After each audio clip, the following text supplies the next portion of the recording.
Good evening. Welcome to the ShadowTrader Video Weekly for Sunday, August 12th, 2018.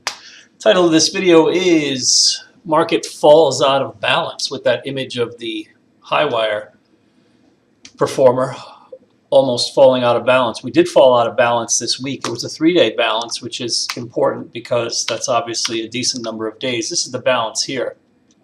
And I think that everybody assumed that it was going to go up, but I did not assume that. And actually, I do a private webinar every week for the weekly and time spread options advisory members. And this past week, that webinar is always on Thursdays at 4:15. And this past week, we actually had it early at 3:30 on Thursday, which was really turned out to be really good, because one of the things we talked about before the market closed, right when I started the webinar, was I said, listen, you need to get yourself into the mindset that balance can break in either direction, and we don't necessarily have to go up from here right away. We can come out of balance to the downside, and that turned out to be really good advice for everybody. We also got out of all of our remaining long positions on Thursday as well, which was good, because there was anticipation, at least by me, that the chance was there that the balance could resolve to the downside, and obviously it did.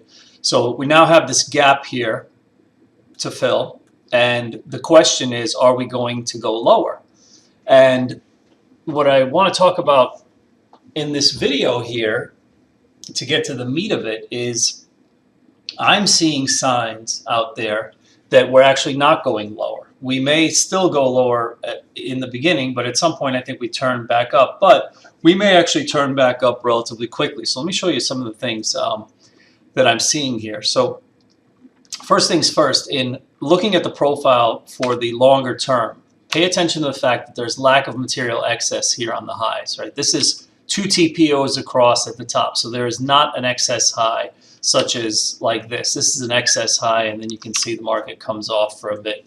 This up auction is over at this point, and a new auction begins when we go back to the downside, right? In this case, the upwards auction never really ended, or if it did, it ended improperly in a poor high. And you notice that this high is poor, again, lack of material excess, and this high is poor as well. So remember, the first inclination for the poor high is to back off from the poor high, which obviously Friday we did, we gapped down.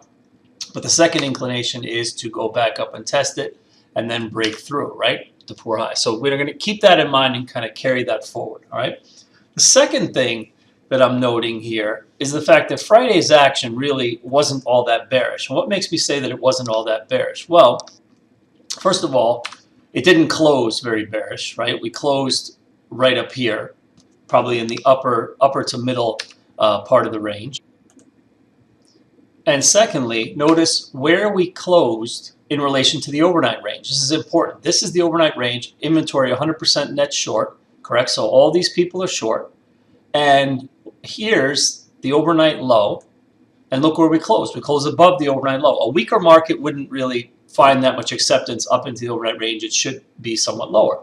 But beyond that, notice the low here. Very, very rounded. So there's lack of excess on the downside. So now we have a poor low on the downside, which means that the first move is to go away from the poor low, right? And interestingly enough, this particular low, which was on Friday afternoon, was actually a low that I saw developing, that I actually alerted the weekly and time spread options members to. One of the things that I've added recently to those services that I wanted to tell you about was the fact that I'm now doing audio alerts. I've been putting out audio alerts for some time now. If you go to our website and just go to options, and it's in both weeklies and time spreads, but if you go to weeklies here, I've put some samples here. I call them What's Peter Thinking? And basically what these are is they're just little 30 to 60 second clips. And because I'm able to send them out in real time via text message, they're very timely. And I purposely put this sample here. This one's a little bit older underneath, but I put this sample here if you want to listen to it. This is what I sent people on Friday afternoon just before we turned off of the lows. And why did I do that? Because obviously I wanted to alert people who may be short that, hey, I think the market is turning. And the market actually did turn quite a bit. As you can see, it zoomed up quite a bit. So I got a lot of kudos for that. People emailed and said, thank you so much about giving us the heads up on that, right? And one of the things that I was seeing was not only the rounded bottom happening, but also notice the taper. I was seeing the taper. It was interesting to me that we were 3 TPOs across at the time, and look at the volume. Very little 5-digit numbers. It starts all the way up here, right? And yet, usually this is the type of volume that you would see when you have just one single print, right? Like you're coming down on a spike and you figure it's coming down to support. It's like, okay, what's my volume looking like? If the volume is low and the volume is tapering like this, going like this, like a funnel, it's probably going to turn around. What's very noteworthy about this Friday action is notice that this volume was tapering even with a lot of time spent here, right? There's 3 and 4 TPOs across here. So each one of these TPOs is a time price opportunity, which means that it's marking off one 30-minute period. So over the 30-minute period that was J, prices traded up and down in that range, K, L, M, etc. And yet volume still didn't come in, right? Where was all the volume on Friday? It was all up in here, right? Here's where the bigger numbers reside. So that's something also that I think is kind of pointing to what I'm thinking, that there's possibility that we may just turn around right away and not go lower. So the signs are kind of there that the stronger sellers have not emerged. All right. Beyond that, I am looking at some interesting divergence between the S&P and the Russell. And I purposely put this comparison chart on to show you this because I've been watching this for a little while, and I've been noting that recently, probably since the tariff talks have ratcheted up, you may have noticed that the Russell, because these are domestically domiciled companies, smaller companies that may not be as affected by tariffs and the whole, trade war thing, etc. We've seen some relative strength in the Russell, but beyond that, we've also seen the Russell turn ahead of the S&P right before the S&P seems to be turning back to the upside. It seems like the Russell is turning ahead of it. So I purposely want to start with this comparison chart to show you what I'm seeing there, right? So notice this, the purple here is the Russell and the red and green is the SPX, all right? So look at this section here where we pull back into here, okay? Look at this bar, for instance, which is corresponding with this bar. It all lines up perfectly. And then look at this bar, which corresponds with this bar. So on a relative basis, notice that the S&P, the S&P took out these lows here, and yet the Russell is making a higher low in relation to the prior bars, right? This is already trending like this, but these lows are trending like this. So the Russell gave a signal there that the S&P was going to turn, right? And then if we continue on further, right, here's the next pullback, albeit a very minor one. But look at the bar here and look at the bar here, correct? Where is the bar in relation to the lows? Just takes it out by a tiny bit and then closes above. Where's this bar here in relation to here? Well, these bars are way up here. Takes it out by a mile and closes below. And then interestingly enough, right, you have these 2 days both rally, but where does the Russell rally to? Breaks out. S&P hasn't yet broken out. Here's where it gets really interesting, right? Here, we already keep breaking out, and the S&P is still kind of stuck, and then it follows. All right? So there's that. And then look at this example more recently. Right? Same exact thing. Look at the difference between these two bars. Here the Russell is already turning up, and the S&P has kind of a bearish dark cloud cover type day. And yet the RUT closes at the high of the range. The S&P closes at the low of the range. All right? So it gives the signal that the S&P is about to do this. Right? Which brings us to where we are now. And again, the S&P has fallen out of range in relation to these bars, and the Russell has not fallen out of range at all in relation to these bars.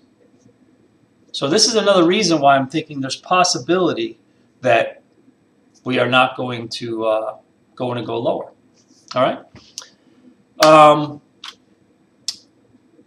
Let me give you a couple trade ideas, and then I want to also give you another alert on something cool that's coming up soon. I have just a couple of ideas.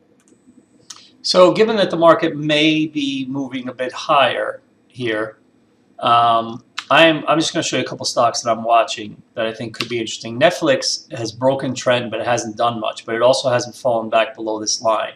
If this continues to stay tight like this, I think there could be a break to the upside. All these trade ideas are kind of similar in that they're all kind of breaking out of these patterns that would appear bearish, but I'm not sure. This is a possible H pattern in Twitter, although it's a very small H, but I'm wondering if this is going to frustrate bears and not fall lower. And if it just continues to go sideways, especially if we get a more bearish market and this doesn't plunge, you'll see that this will go higher and it'll be targeting this area. And last but not least, this is an IBD 50 darling. Keep an eye on Arista Networks, ANET, and look at the weekly here. Seems like it wants to break, and this could go higher. They already reported here, and so this is kind of on my radar. All right, market profile. If any of this stuff here, as I always say, is of interest to you, and I hope it is, this is really good stuff. I just want to give you advance heads up. It's only this week. If you go to our website and you go to Futures Market Profile, James Dalton is teaching intensives again in the fall, and they're all on our site. And the special pricing is good until the end of next week. So it's a lot cheaper. Like the first course is like $1,300, but you can get it for $1,050. Second course, same thing, same price. You can get it for $1,050. And then this is probably the best deal if you want to do both courses. It's like $3,000 or something, and you can do it for $1,895. As I always say, you do not have to have taken any prior intensives to do these courses. This is just called Mind Over Markets Continued because it's just the name that Jim's giving it, but it's not continued of anything. It's just starting up fresh. So here at ShadowTrader.net, again, if you just mouse over Futures Market Profile, if you're interested in checking out some of Jim's courses in the fall, the first one's going to be, I believe, in October, the entire month of October, and then the next one is pretty much the entire month of November until the beginning of December. And I'll be sending out an email this Sunday, probably over the weekend, Sunday evening, with some links to all this stuff. All right. Anyway, on behalf of myself and the entire ShadowTrader team here in beautiful Philadelphia, Pennsylvania, as always, I wish you good trading and good night.